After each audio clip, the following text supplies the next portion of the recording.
iti sukat na iti mangitakder iti pamati tayo iti Diyos. Ada ka iti gunguna nga malakam tayo no itakder tayo iti pamati tayo iti Diyos. Naadal tayo iti Psalm 37 nga no itakder mo iti pamati iti Diyos. Adu iti manggura kanyam, adu iti maasar kanyam, adu iti mabuisit kanyam. Kano na dumakat ada ka di lugar nga pigado. Ano na dumano tangtangadan tayo dagiti awan ti respeto na ti Dios isuna pa iti nasaysaya ti Biyag. Iti Psalm chapter 37 dayto iti tinadalan tayo. We've been learning no niya iti ikakasta ni Apo Diyos nga mangisakit iti anak na. And at this moment in time, adalan tayo mat. Adalan tayo iti bendisyon. Iti sukat na, iti may isa nga tao nga mangitakder iti pamati na iti Diyos. Amin na ito yung kunatayo, iti may isa nga tao nga disidido, nga taot, kanilaban na iti pamati na, dahil nga panangitakder na kathaan nga sayang iti sangwanan iti Diyos. So nga iti Psalm chapter 37, kahit iti portion iti adal tayo, and iti iti ako nga pagtutungtungan tayo katitay. Iti Psalm chapter 37, verse 23, 24, and 25, kunan natin. The steps of a good man are established by the Lord, and he delights in his way. When he falls, he will not be hurled headlong, because the Lord is the one who holds his hand.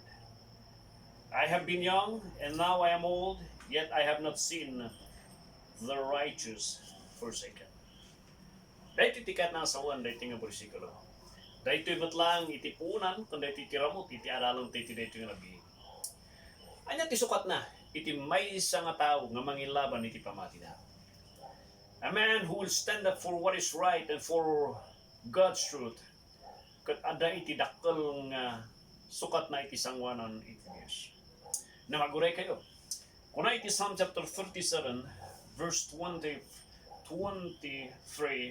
the steps of a man are established by the Lord. The King James Version, ada dyan na ngayon nga good. Well, katoy baga, the Hebrew Bible nga diay, kat awan the word nga good. Rather, the most perfect nga translation kat the steps of a strong man. The steps of a conquering man. The steps of a man who will stand up for what is right, kina Apo Diyos, kat kunati sa ti Apo, are ordered by the Lord. The steps nga bagbaga na to'y kathaan nga literal nga magmagnaka, kasla ita session road or ita ruwan mo. The steps is a picture of your life. The life of a man who stands up for what is right, are ordered by the Lord. His life, kat kunati sa ti Apo, inikan ni Apo iti direksyon na. A man who has decided to stand up for what is right is a man nga kunan ni Apo Diyos, insagana ni Apo Diyos iti biyag na nga he will do much in the kingdom iti Diyos. His life will be kunatayo kat kapapansin iti sangwanan iti Diyos. Iti biyag na kat adda ti atensyon iti Diyos kanya na because of his desire, earnest desire to live a life nga makayayo, kan makaydayo ti sangwanan iti Diyos. Isa ako na jay, the steps of a good man are ordered by the Lord. Who is that good man? That good man or the strong man nga bagbaga na jay, the conquering man, is a man who has accepted the Lord Jesus Christ iti life na, who have placed his faith kini Kristo Jesus nga manubot kan mangisala ka na, and malpasidjay, he had decided, he had made his life nga itod na tibiyag na nga mausa para iti Diyos. He has decided, he has offered his life nga wherever mabalin man nga adayjay pagtrabahuan isuna, whether adayjay nagtiskilan, whether adayjay nagitibalay, he has decided to live and to display a Christ-like life, and that is a strong man. A man who have fought for the Lord. To clarify dito ijay man lang chapter nga diay, kunanay jay, who is that strong man nga bagbagana. Iti 27, kuna na jay, he's a man who depart from evil and he does what is good. He's a man nga dati conviction. He stand up for what is right. Nga sa niya po Diyos. Though everybody cut against kanya na, though adu iti manggura kanya na, but what matters kanya na katitoy, I will stand up for what is right because dito iti kunati sa tiyan. He's not ashamed iti Diyos. A man who has conviction. A man who has passion for what is good nga naisurat iti sa tiyapo. And kung na ba dito'y sumaruno, who is that good man? Ano ti markati biyag na, iti verse 30, the mouth of a righteous utters wisdom and his tongue speaks justice. A man who is a strong man. A man who is a good man. A man, a conquering man, is referring to a man nga may isang tao nga nabagas ti panagsaw. He understands fully the value and the word iti saw. That he makes sure nga in every words nga rumari iti miniwat na that it is something that will build up the kingdom of God and that will tear up iti panakabalin iti basol and will destroy iti pagarian iti demonyo. He understands nga basit na iti ngiwat tayo. Nung iti kinabas basit na iti nga dila, it has been given the privilege nga no ipaturay mo ti Santo Espiritu. It can build up the kingdom of God. It will build up the people of God. And it will shatter iti pagarian iti demonyo. My friend, that is, and he is, and that is a mark of a man nga kunatay nga a strong man, a conquering man, a man who decided to live for the Lord's honor and glory. So tikon na natin. Sumaruno pa the verse 31, the law of his God is in his heart. His steps do not sleep. He's a man who loves the word. A man nga kung kunatay nga a conquering man referring nga naiurnos iti biyag na. Katkastoy. His life is fully surrendered. Nagpasakop. Just like a servant, just like a slave. Kinayat nang agpaituray, agpaisakop. Iti turay, iti saw ti Diyos. He fully understands that without iti saw ti Apo, awan iti kapapanan na iti biyag na. He fully understands and he fully knows nga no awan iti saw ti Apo without the Word of God, his life will just be a life of chaos. It is a life nga naitaw-taw kanayawan. It is a life nga panatay nga awan ti kadiri-direksyon na. It is just like iti may isang road trip nga hanamo ti turturungan na niya ti papanana. Well, sikat patay ti GPS and the worst na di no hanmo mo iti may isang lugar, click mo da iti Waze and Sun application gamang i-direct kanyang di papanan and it will direct you no inatian na ti destination mo. Well, the Word of God daytoy iti trabaho na. Iti trabaho iti saw ti Apo at kastoy. It is just like a map. It is a GPS that will direct you. Turn left, turn right, 50 meters away, apang ka ti left, 100 meters away, the first nga kapang ka dyan. My friend, that is the Word of God. And how will the Lord? Kasat nung hangay tira i-direct niya po Diyos ti biyag na. Na makita na nga iti may isang tao nga rito kot makita the humility, panagpaisuro, panagpakumbaba, nagpaisuro, kanagpaidalan iti saw ti Apo. Surely, kung nati saw ti Apo, the Lord will order his life because this man is a man who has a humble heart willing to surrender his life iti direction kun ways iti Apo. And that is a strong man. And kung nanapay jay, he waits on the Lord. Verse 34, and keep his way.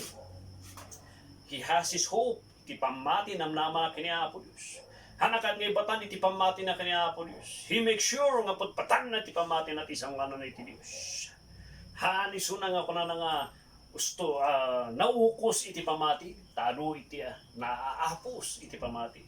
He has an enduring heart. Iti promises ni Apo Diyos. Iti direction ni Apo Diyos. He knows how to to submit iti panangidaulo ni Apo Dios. He is willing nga paituray iti Apo. Uray pa inuan niya kan manuan niya timang mangyari iti sitwasyon iti Biyag. Oh my friend, ano tiba para kayo? Mark the blameless man. He is that blameless man. That strong man nga kung kunada jay, that conquering man whose life is ordered by the Lord is a man whose life is blameless. Aguray ka. Basta imposible di jay pastora. When? Agpaiso. Ano timanggura kada tayo? People will hate us. People will ridicule us. Agarami dati kay istoryante nga is istorya pugpugod. No kumadya kang puso kat balbal nungan da ka. Di nga, kahit da ka nga balbal nungan, binalnang tayo ti kang puso. Malagip yun ya, inga na dati mabtak. Marano, agsangit lang yung bing, tanabtak di kang puso na. Di nga, pagayayat da nga balbal nungan iti biyag mo. Aday baga ka na ang kapsat. People might accuse you of many things.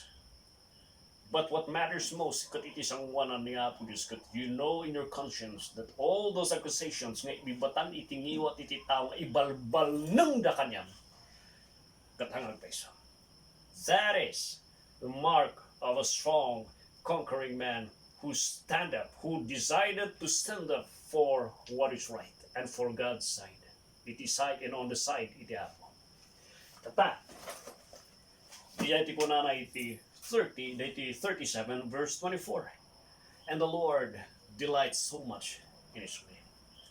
Not only that the Lord ordered nagragsak iti Dios nga mga asistar iti dala na,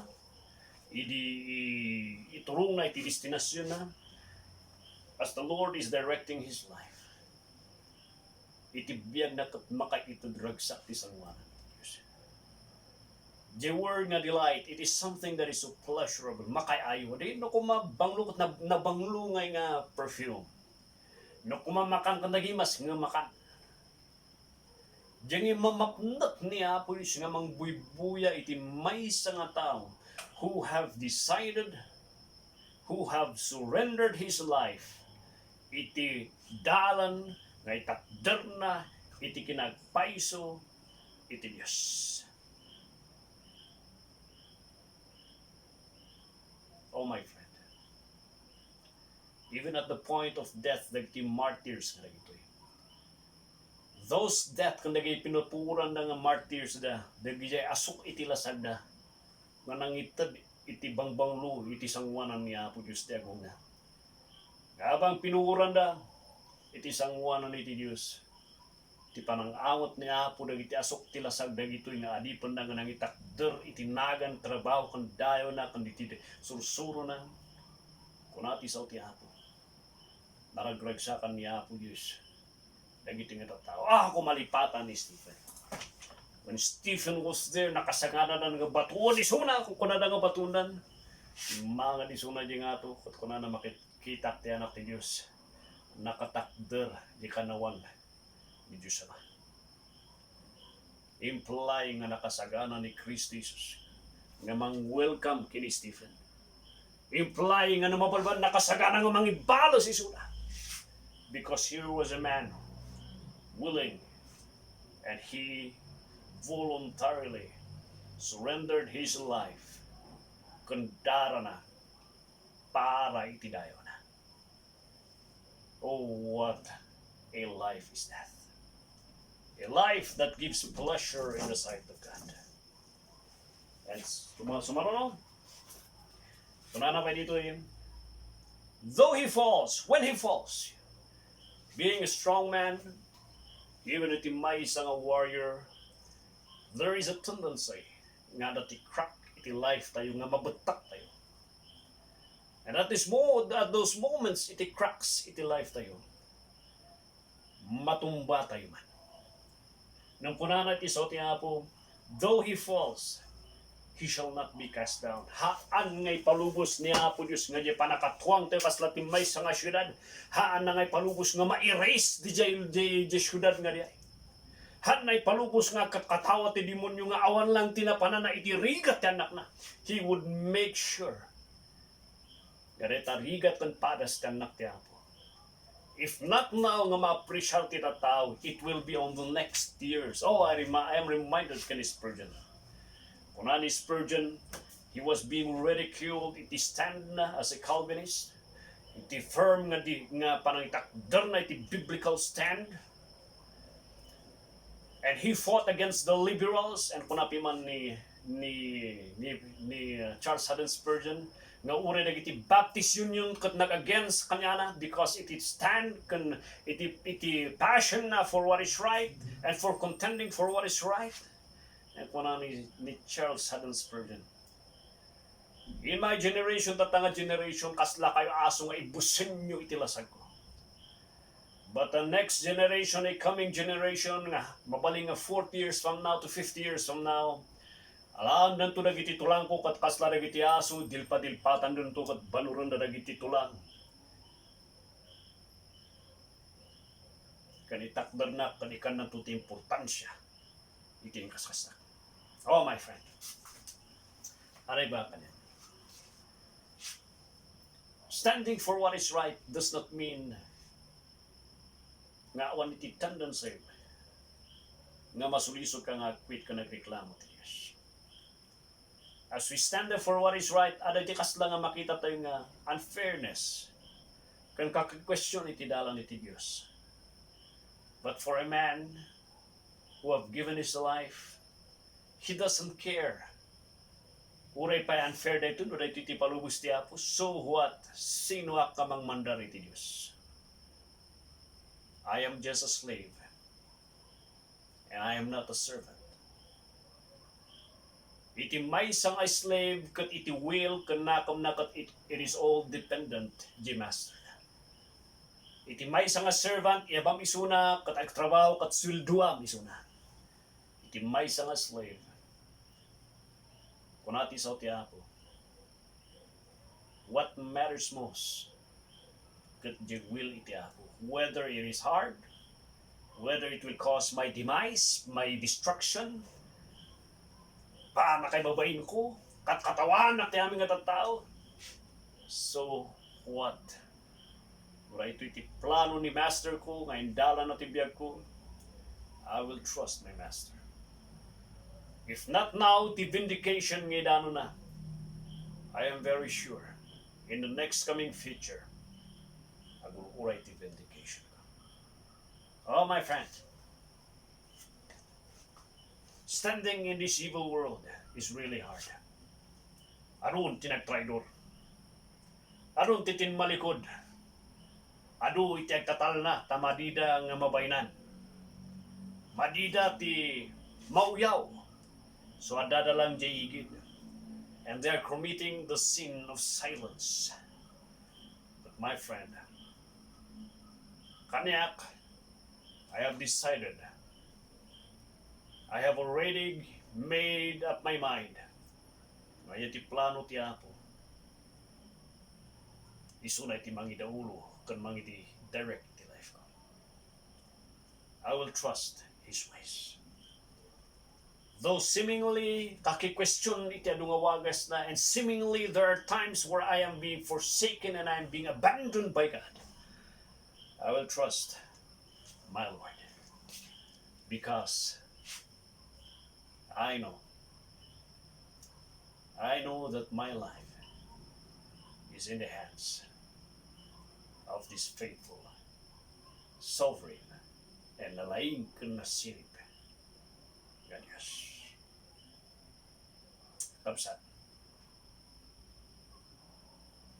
haan nga sayang, kay talak mo matibiyag mo, tilay ti na Diyos. Ano ti nga mawatan? But trust Him. Ano ti kaslangan fair? Trust Him. Dagiti nagdadakas supay ti sumaysati ti biyag da? Oh, my friend, trust Him. Datayo ti mapayat-payatan. Oh, my friend, trust Him. Trust Him. Nga sayang, na italak mo ti biyag mo, iti Diyos. Katnuhan mo pa nga talak ti biyag mo kanya na. dakkel nga lugi. Takas lang nga di baboy nga kunatay dilas, matartaraken ken mapatpataba di baboy. Nam titurong na ti baboy ket panakaparte. In-enjoy ang tibiyag mo di lubong kapsat. Iti lubong iti basol kan bisyo. Sige lang, aramidam di ay. Hakapay mo't nga nakimat. Namamutis-tis nga iti Diyos. Kapusta reta panag-enjoy mo kung panagpatpatabam iti kararuam iti basol. Ngahan mo kahit nga ibatan. Agurura iti panakasintinsyam iti slaughterhouse. Ijay baybay nga gamapoy di impyerno. Kat no siyaksi ka, kat madimgatal ka ni Kristo, dahil iti kapintasan nga advice ko kanya. Isaganam ti kararuam di impyerno. Isaganam tata. Tadi jay ti magbaling aramidam langanan. Nuno ko namong isimpang ti biyag mo ka ni Kristo Jesus. Adu ti mapukaw ti barkadam, mapukaw ti adu nga popularity nga adu ti mangkayat kanyam. Adu ti manggura kanyam, debjay akin kayat kanyam, guraan na ka. Kapus ti barbaro nga biyag, nga kagurgura da, di biyag ti panagsurot kini Kristo. Kahit ko iba kanya, haan nga sayang nga biyag. Tagbiyag, nga nakasagana kan makayayo iti sangwanan iti Diyos. Nga agururay, iti isam iti Diyos, nga numatay tayo iti daga, agis isam iti Diyos, nga magsabat kada tayo iti presensya na. Apo Diyos, salamat iti nga gundaway. Karitong dagitanak mo, dagiti mapadpadas, mababuso, pabigsami suda, parigtami suda nga agbalinda pa nga matalak. Dagiti adu, dagiti saludsud na kanyang. Apo Diyos, suruam na kami ngagtalak tiwages mo. Para kanya maapo, para ti dayaw mo, para ti trabaho, para po dagiti sumarsarunong nga anak mi. Bangunan na kami apo, nga napat, nga mangitagtakter, itinagan kundi iti trabaho. In Jesus' name.